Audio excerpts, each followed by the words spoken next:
Hello everyone, now I will show you how to set up your TP-Link router. And before starting, if this video helps, please support me.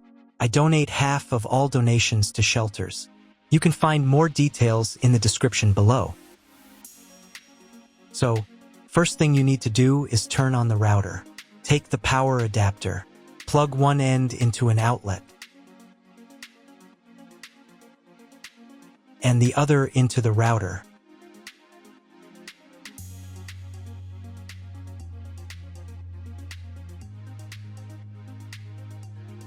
Then press the power button.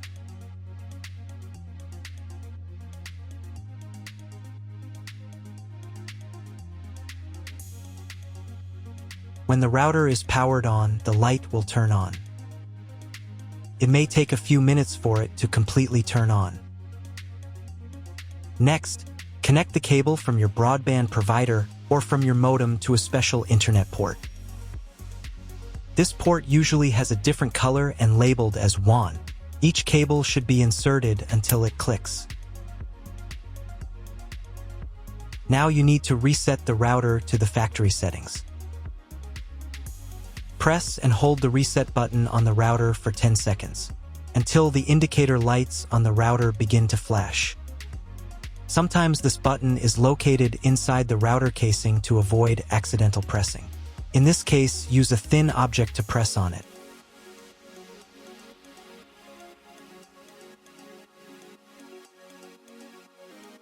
The router will reboot and the settings will return to the factory defaults. Insert one end of the Ethernet cable that comes with the router into one of the Ethernet port.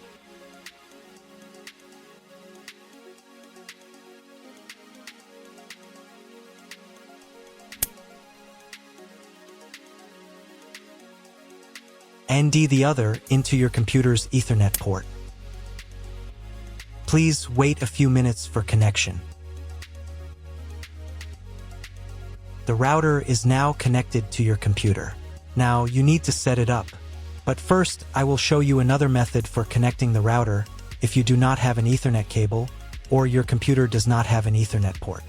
Connect the router to the power adapter and your internet provider's cable. This will enable Wi-Fi. If the router is new and has never been configured, the Wi-Fi network will have the name of your router. Your router has its own Wi-Fi network name and password printed on a sticker. Connect to it. Great, you've connected to the router. Now let's start setting it up. First, open your web browser and visit the URL you see on the screen. Use the URL bar instead of the search bar. If the link doesn't open, or you see a page with a password that you don't know, it means that your router has already been configured and you need to reset it to factory settings. Then you can try to enter the router settings panel again. If your router settings do not look like mine, it means that your router has a different firmware. I made a video for every firmware type. You can find all the links in the description down below.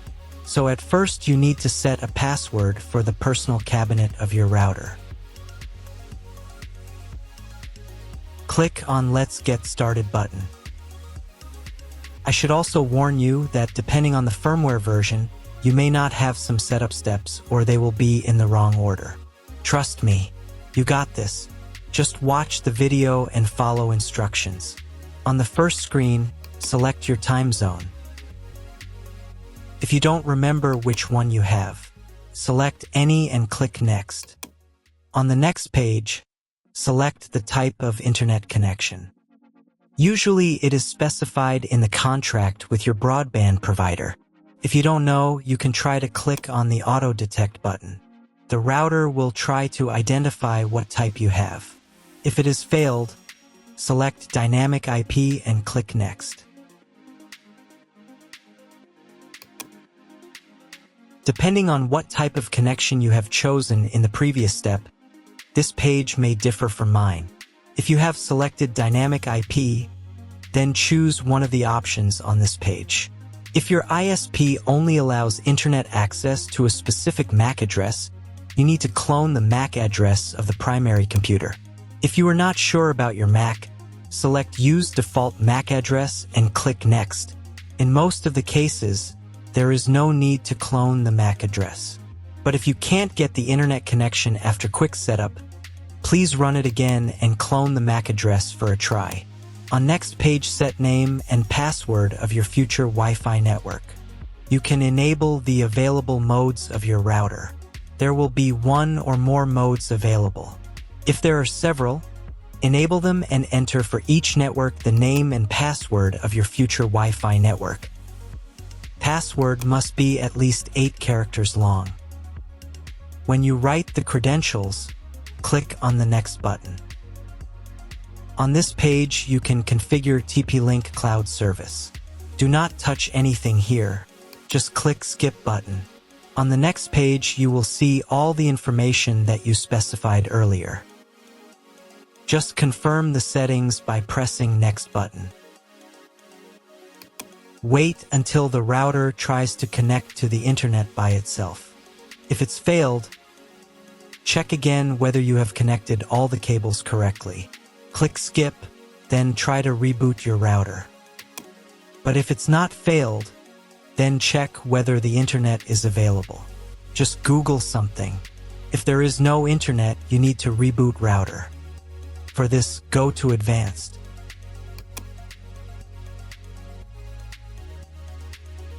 Next, select System. Select Reboot menu item and click on the Reboot button.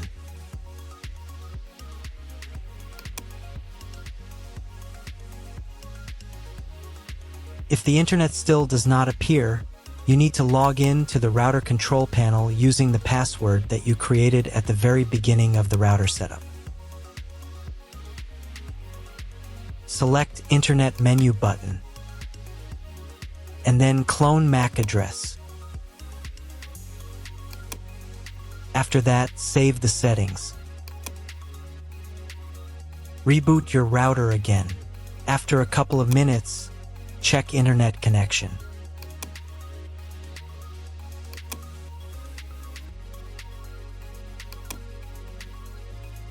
If internet still doesn't appear, contact your internet service provider.